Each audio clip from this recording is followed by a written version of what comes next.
बदलापुरात सोसायटीच्या आवारात झोपलेल्या श्वानावर एका कार चालकाने जाणीवपूर्वक कार चढवून श्वानाला चिरडल्याची घटना घडली.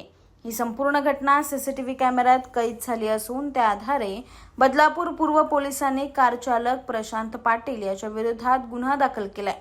बदलापूरच्या गावदेवी रोडवर शिवपार्क नावाची सोसायटी आहे. या सोसायटीत राहणाऱ्या प्रशांत पाटील याने 8 जून रोजी रात्री 12:30 ते 1च्या दरम्यान सोसायटीत कार घेऊन प्रवेश केला.